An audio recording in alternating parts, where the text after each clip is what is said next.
I thought the first 3 months of ACL rehab were hard, and now I'm in this weird in-between mid to late stage ACL rehab where I'm about 6 months out. So let's talk about my honest opinion, my honest thoughts, and some things that I really regret along the way.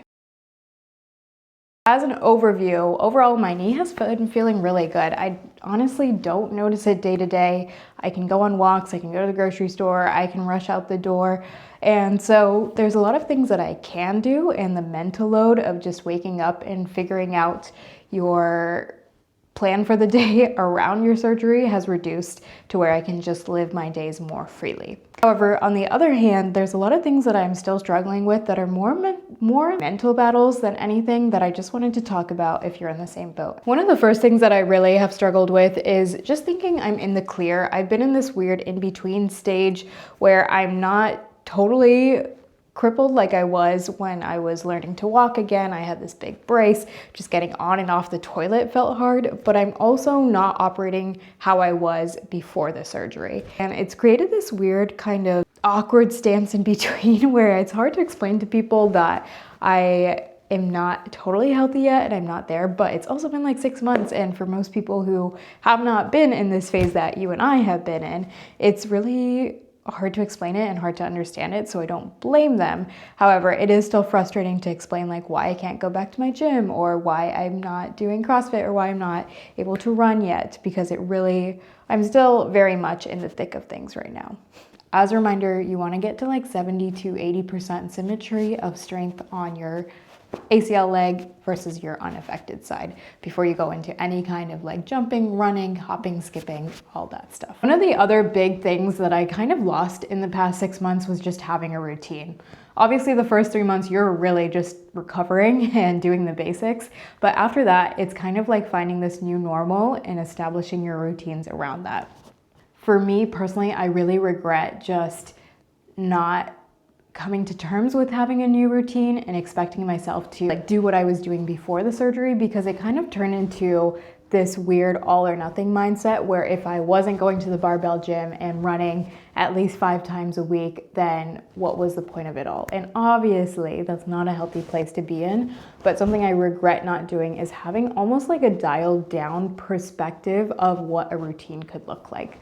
And more important than that, finding a routine that fits the season of life. So that's what I'm going to be focusing on as I slowly start to trickle back into doing the things that I love, because I know at the end of this 9-month period, and as soon as my strength numbers get up, I want to go back to doing the things that I love and living the life that I love.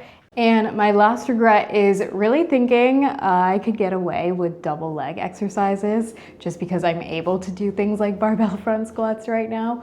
Luckily, at the clinic I go to, we have these fancy little force plates that tell me how much weight I'm putting in on one side versus the other. And even to this day, if no one cues me, I'm still pushing like 20% more, or having to rely 20% more on my unaffected side than my surgical side. Meaning, even though I'm in the clear, even though it feels totally normal, even though I have the strength, I'm subconsciously biasing the non-injured side, which makes sense, right? Like our brains want to do the path of least resistance and what it's been used to these past 6 months. But that does not mean our single leg stuff goes out the window, especially because I've noticed for myself during the double leg exercises, I am naturally just cheating a little bit. So I'm going to continue just focusing on sneaking in some single leg movements in the midst of the workouts that I'm doing, continuing to do double leg stuff because I think there is still benefit to it, but then also making sure that I'm getting the accessory moves that I need and the rehab that I still need 6 months out. Overall, it's been a super humbling and interesting experience, to say the least, to just see how our bodies adapt to these situations that are sometimes out of our control. If you're in the beginning of your ACL surgery recovery, the one piece of advice that I would tell you is to always control your controllables. And if you're in that mid-stage, kind of this awkward phase, in between phase, like I am right now, I don't have any advice to give you, but we're gonna figure it out together and know that you're not alone if you've been feeling some of these frustrations or regrets on your end as well. I have been vlogging the past 6 months, so check out those videos over in the playlist linked below, but otherwise I will see you for our next video. Lots of love, your PT bestie, Ankita.